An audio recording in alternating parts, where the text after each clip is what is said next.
শওকত আলীর প্রদোষে প্রাকৃতজন উপন্যাসটা পড়লাম আবার। এর আগে পড়ছিলাম 2017 সালে। প্রথম পাঠের সময় আমি তখন ক্লাস 9-এ পড়ি। তখন খুব ভাল লাগছিল। একটা পোস্টও দিয়েছিলাম সম্ভবত মাস্টারপিস বলে। তো ভাবনা চিন্তাগুলো আর মনে নাই, কি ভাবছিলাম লিখে রাখা হয় নাই। তো ভাবলাম এই পাঠে আমি কি ভাবলাম, কি মনে পড়লো সেগুলো নিয়ে কথা বলা যেতে পারে। কথা বলার আগে আপনার কাছে একটা প্রশ্ন রাখতে চাই, সেটা হইলো আপনি যদি 2000-2500 বছর আগেকার কোনো প্রেক্ষাপটে যদি আপনি উপন্যাস লেখেন, সেই সময়ের মানুষের ভাষায়, সেই সময়ের ভাষায় লিখবেন, নাকি আপনার সময়ের ভাষায় লিখবেন, যেই সময় আপনি বাস করেন সেই সময়ের ভাষায় লিখবেন? প্রশ্নের উত্তর আপনি দিতে পারেন। এখানে শওকত আলী যেই কাজটা করছেন সেন আমলের পরন্ত সময় নিয়ে লিখছেন। তো ওই সময়ের ভাষা, ওই সময় তো সংস্কৃতের প্রাধান্য ছিল, তো উনি সংস্কৃত ভাষার একটা আবহ উপন্যাসে নিয়ে আসার চেষ্টা করছেন। প্রয়োজন নাই এমন সংস্কৃত শব্দ উনি বইয়ে স্থান দিয়েছেন, যেটা পড়তে গেলে খুব বিরক্ত লাগে এবং হাস্যকর লাগে। ওনার প্রকল্পটা ভালো ছিল। ভালো এই জন্য যে উনি সেন আমলের শেষ সময় নিয়ে লিখছিলেন।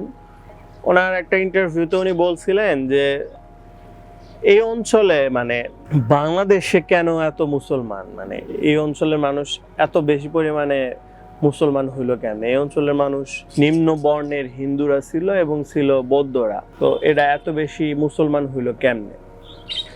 এই দেশে যে মুসলমানরা আসছে, মুঘলরা কিংবা তুর্কিরা যে আসছে, ওরা তো বেশিরভাগই আসছিল আপনার উত্তর ভারত দিয়ে বা পশ্চিমের ওই দিক দিয়ে, সিন্ধু পাড়ের ওই দিক দিয়ে ঢুকছে। তো ওই অঞ্চলে প্রায় 400-500 বছর শাসন করার পরেও ওই অঞ্চলের মানুষ ইসলাম তত গ্রহণ করে নাই, কিন্তু বঙ্গ অঞ্চলের মানুষ এত বেশি ইসলাম গ্রহণ করার কারণ এই জিনিস অনুসন্ধান করতে গিয়ে উনি এই উপন্যাসটা লিখছেন। উনি বলছিলেন শেখ শুভদয়া নামে একটা সংস্কৃত ভাষার বই ওনার হাতে আসছিল। সে বইটা সম্ভবত হলায়ত মিশ্র লিখছিলেন। হলায়ত মিশ্র লক্ষণ সেনের ছিলেন, মহামন্ত্রী ছিলেন। তার লেখা কিনা জানি না, আমি দেখলাম যে ওইখানে হলায়ত মিশ্র নাম আছে।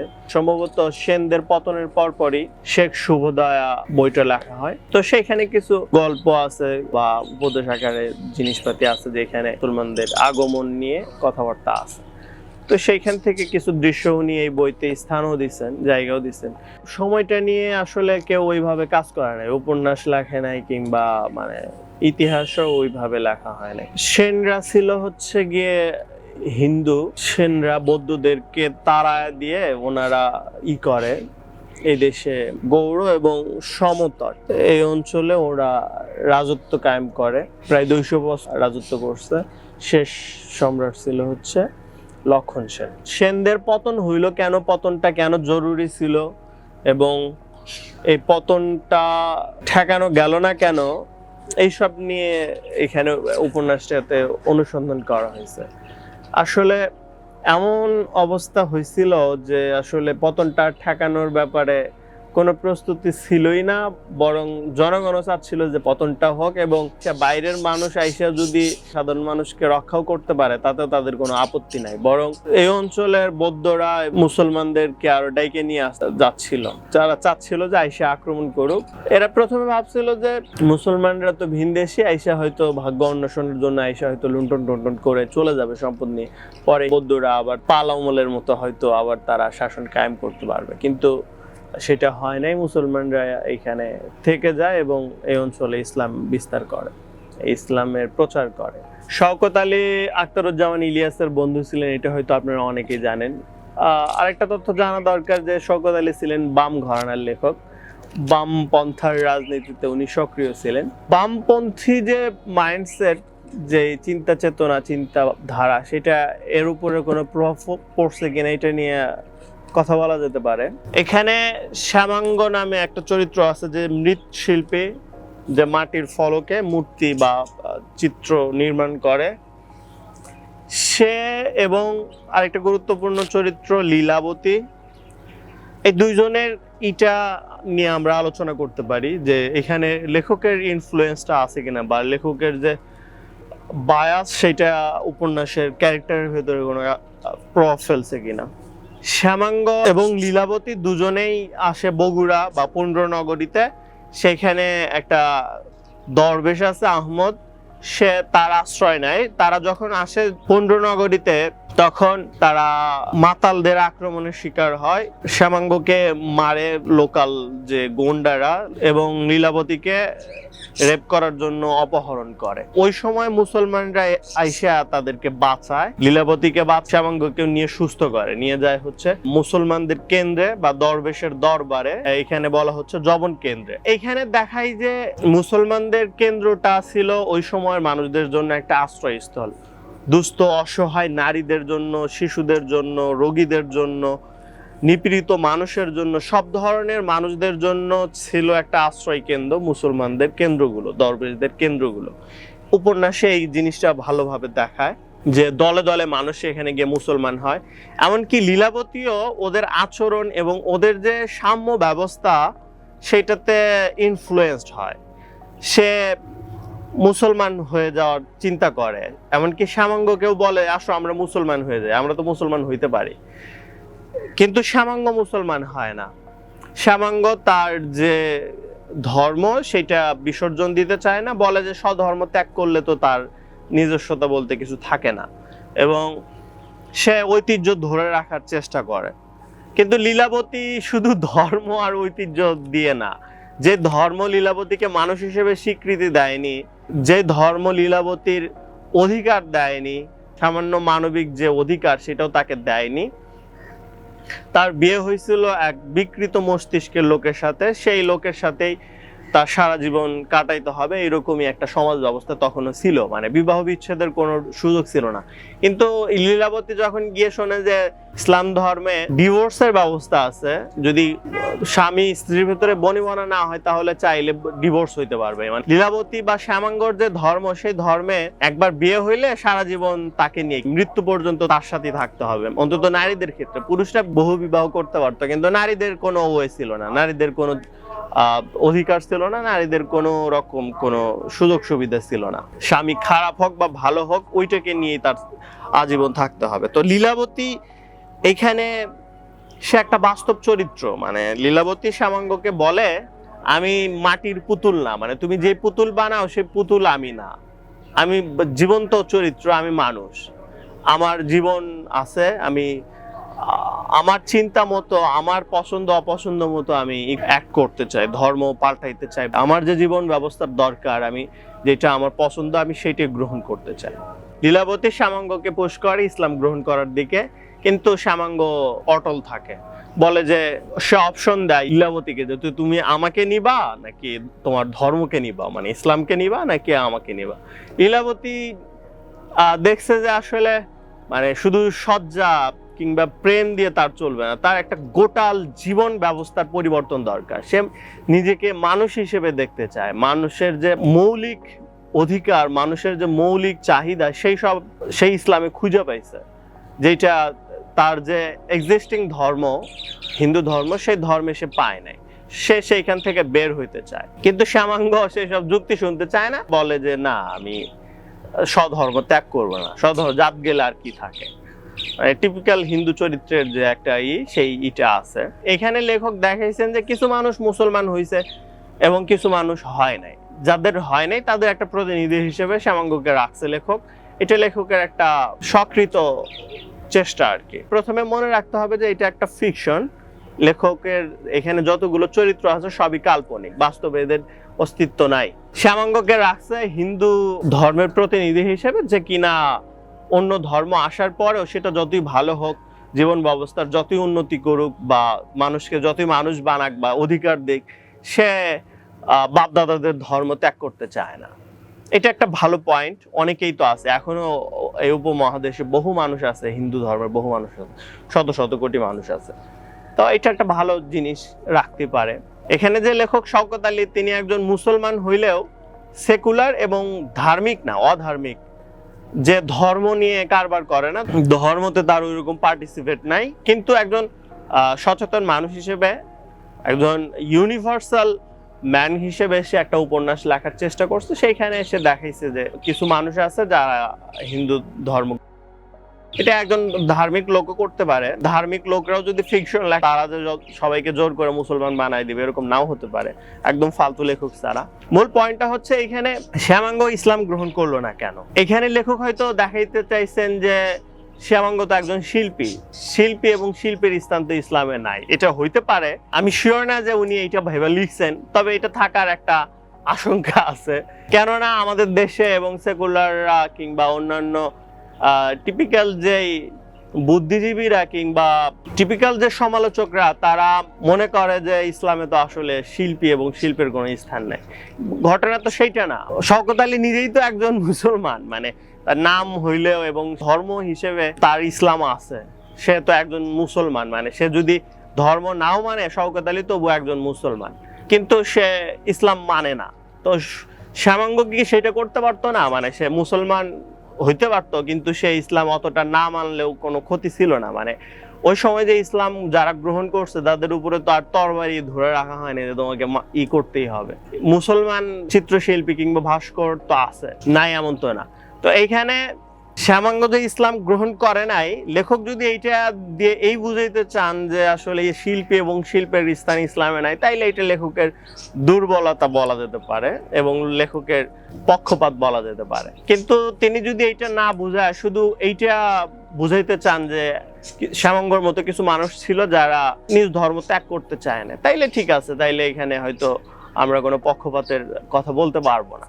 সত্য সন্ধান করার একটা চেষ্টা করছেন, তার নিজ ধর্মের মানুষদের শেকড় অনুসন্ধান করা, যে আসলে এই আমরা কেমনে মুসলমান হইলাম বা আমাদের পূর্বপুরুষরা কেমনে ধর্মান্তরিত হইল।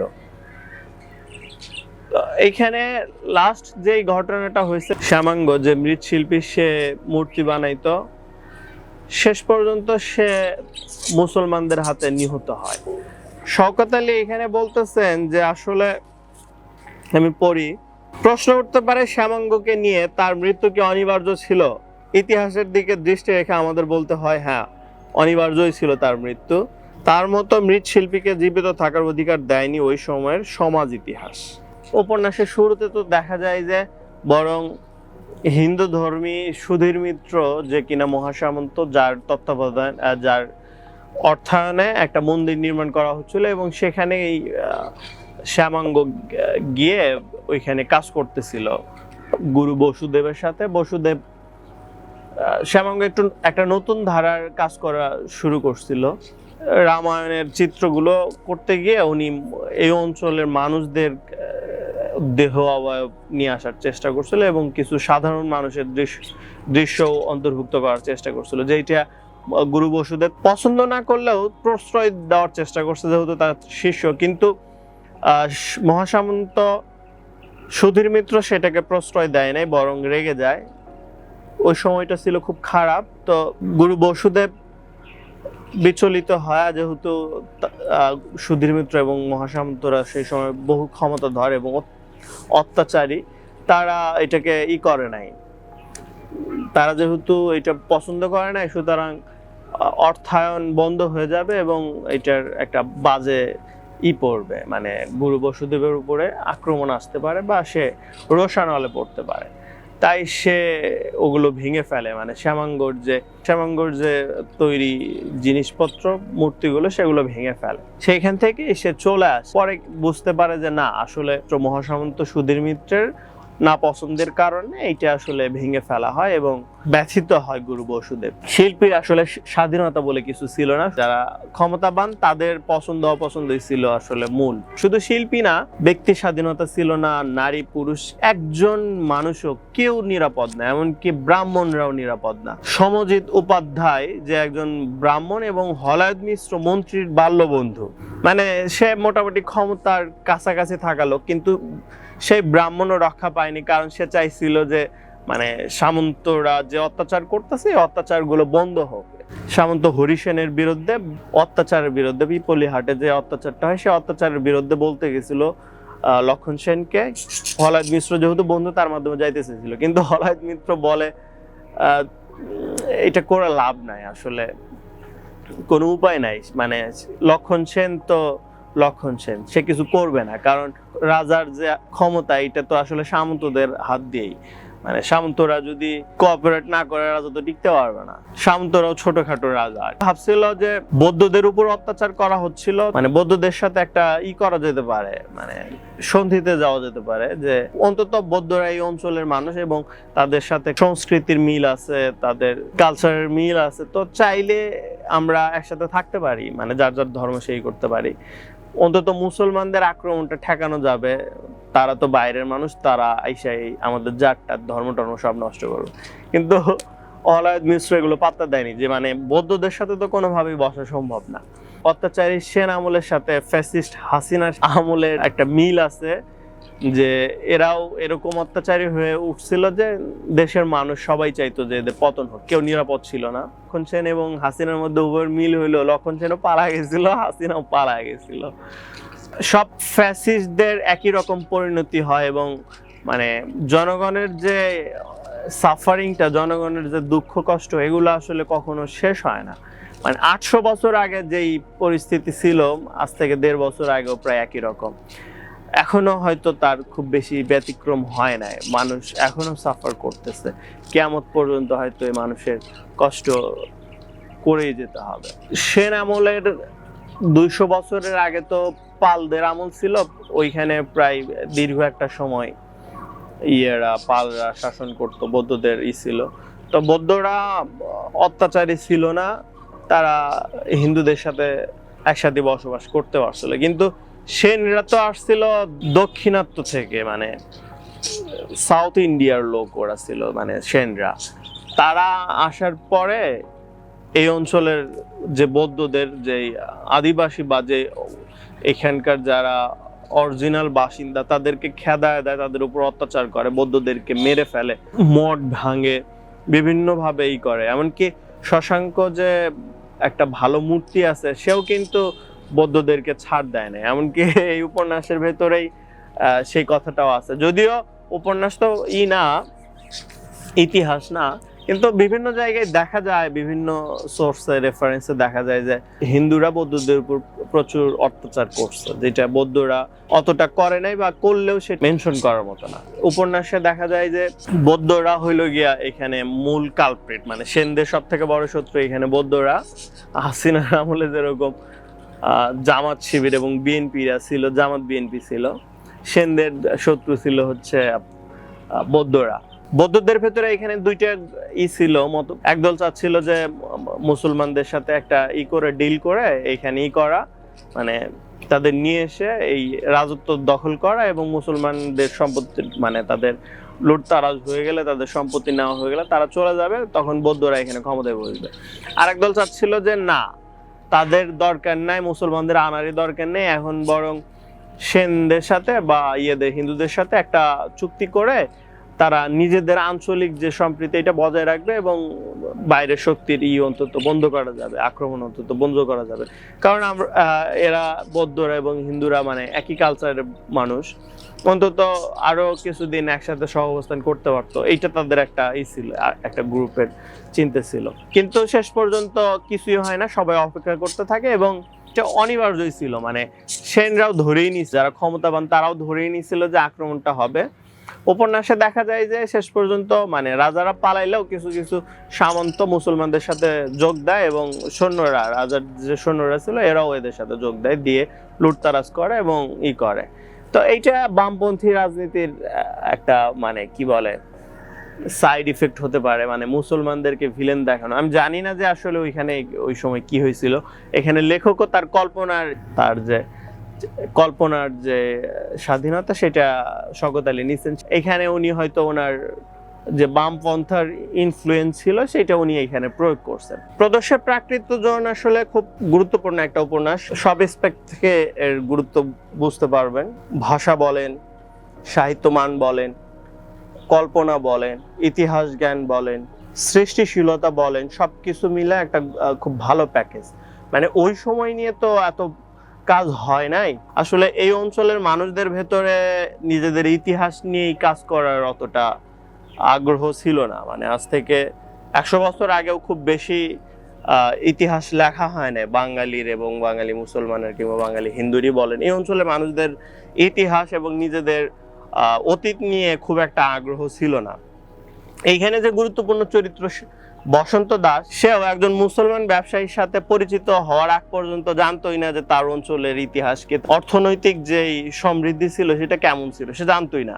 একজন ভিনদেশী মুসলমানের কাছ থেকে সে শোনার পরে সে বুঝতে পারে যে না, সে এখন যেরকমটা দেখে, সে ভাবতো যে আসলে এখন যেরকম দেখতেছে পৃথিবী বোধহয় এরকমই।